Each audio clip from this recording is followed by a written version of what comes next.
Party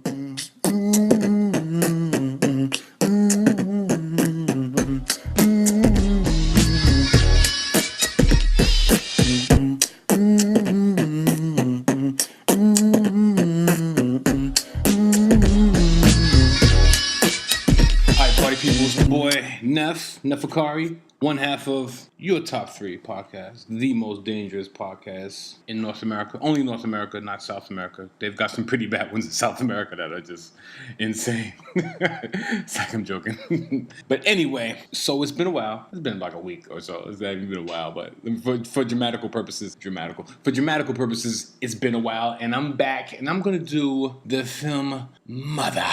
Hello, Mother.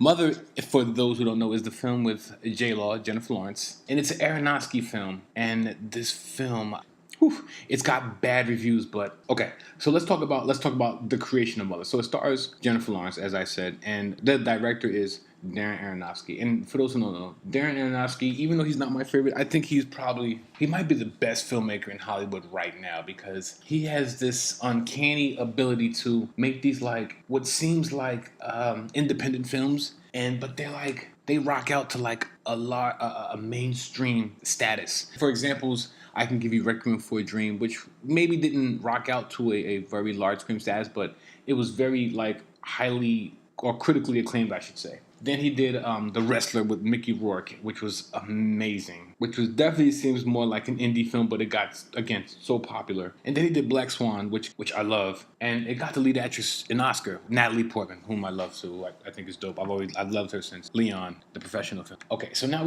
he's making a film with J-Law. And the thing with this film is that, so it got bad reviews. And I think it's because it's so hard. There's no defining information. Everything you've got, it's very interpretive. I mean, from the first scene to the last, you are interpreting. If you know Darren Aronofsky's film, and I'm not saying that he doesn't do that, and I'm not saying that he's simple, just give everything out there, but type of filmmaker, he's not that, but he definitely gives you some type of through line, and there's not that so much wondering. He's letting you know why he's doing certain things, which I put a lot of value in as a film goer. But this film doesn't do that. You are literally interpreting from every moment, which is cool, but So the film stars Jennifer Lawrence. She's in this house, and she's presumably in this relationship with this artist, and things are happening, and they're happening way too fast. And it starts out as just her and the artist, played by Javier Bardem, and they have this kind of weird, interesting relationship. It's very north-south, very downhill, whereas he seems a little bit out of her league, so to speak. And then some guests come over, and it's Michelle Pfeiffer and Ed Harris and my dude Domhnall Gleeson, and there's a really big exchange of just attitude and personalities. Then they leave. Well, I guess I skipped over. Then there's a funeral scene. Well, I guess a wake, and then things go back to normal. And then, because I don't want to give away the whole film, so I'm just brushing over things. Then there's Javier Bardem, who's, I guess he's the artist. He creates this work, and then the world is just reacting. And there's so many interpretations to this film. It's one of those films where people call me up and they're like, Neff, because you love films, Neff, you got to go see it. So I did. And watching it, I'm just going to just give you what my interpretation is. There are so many. Some people see the religious aspect. I see the film as, this film to me is a male celebrity dating a woman has no idea. She's not an artist. She's just a civilian, so to speak. She's not famous. And this is the world as it affects her, and I have no knowledge of this, but I think that when you're a non-celebrity and you're dating a celebrity, I think life happens really fast. So we watch the scene when basically the film starts, things get interesting and peculiar when Ed Harris knocks on the door. So he knocks on the door, Javier Bardem and J-Law are, they invite him in their house, and then Michelle Pfeiffer comes, and Michelle Pfeiffer plays his wife. Then Domhnall Gleeson and another character who I'm not familiar with play their children. And then there's an exchange where Domhnall Gleeson's character, the son of Michelle Pfeiffer and Ed Harris, kills his brother. And then there's a wake, and subsequently Jennifer Lawrence is going crazy, and she's like, "What is all this?" And this happens in a matter of days. Then subsequently they leave the home. Well, there's a wake for the son, who's oddly enough, the wake is at their house. there's an exchange with the family goers who come to pay their respect to the son of Ed Harris and Michelle Pfeiffer, and then Jennifer Lawrence is just having this weird exchange with all parties in that are in the home, and it seems kind of weird. Then subsequently they leave. There's this really important exchange between J-Law and Javier Bardem, whereas they're trying to reconcile their relationship, and subsequently that leads to her being pregnant, and then right after that, Javier Bardem says, "I'm done. I've created my most brilliant work ever," or so we're led to believe. And I interpret that as the Javier Bardem. I don't think there really was an exchange with Ed Harris and Michelle Pfeiffer. I think that was him as a writer creating and giving his characters life. And during the process of his writing, it interrupted the relationship Jennifer Lawrence was having with her husband, Javier Bardem. So to me, that entire scene with Michelle Pfeiffer, Ed Harris, and Domhnall Gleeson was just a metaphor for him composing a great work as it interfered with their relationship. Boom.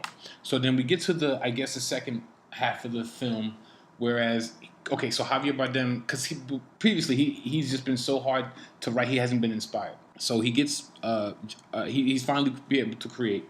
He gets Jennifer Lawrence pregnant after such time. Then he finishes the work, which was in minutes, ironically. And that's what I'm saying. Everything's happening fast. And I don't think it's happening fast in terms of time, but when you're dating a celebrity, I think it appears as fast.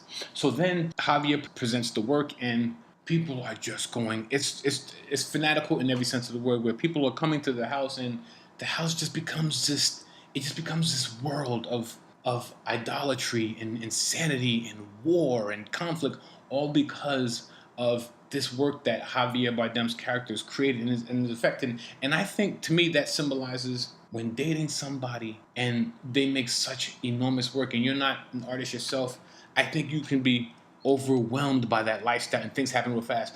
But to put it in perspective, imagine when Michael Jackson was married to Debbie Rowe, who was the woman that came after Elvis Presley's daughter, and he was married to her. And can you just imagine how much fame she just got involved in because of her relationship with Michael? I think things just happen so fast. Or it could be any celebrity dating a non-celebrity, and that life would just happen so fast. And then, so the child that they have winds up being born and gets devoured. And to me, that symbolizes how the media and the people can just go crazy over your children, whether like the Kardashians' children, or Jay-Z and Beyonce's, or Madonna's, or just any celebrity, and their children are given to the world, and we just devour them metaphorically, not physically, not like we're eating them, but it's like we want to know what they're doing, what they're saying. We want pictures, we want this. Brad and Angelina I think those kids are probably the best example of that.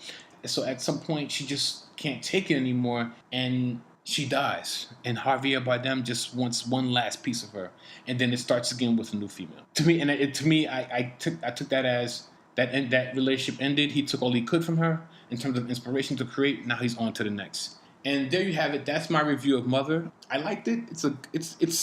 I like it only because I feel like my interpretation is the reality of that film. Only thing I wondered if my interpretation is correct, who did Darren Aronofsky base that interpretation on? Because I really feel like he saw some type of relationship where it was just very weighted on one side in terms of one celebrity and one person being a civilian, and he wrote a story about it.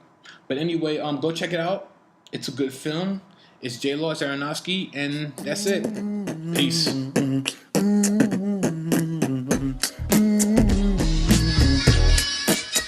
Produced by Flydraw Media.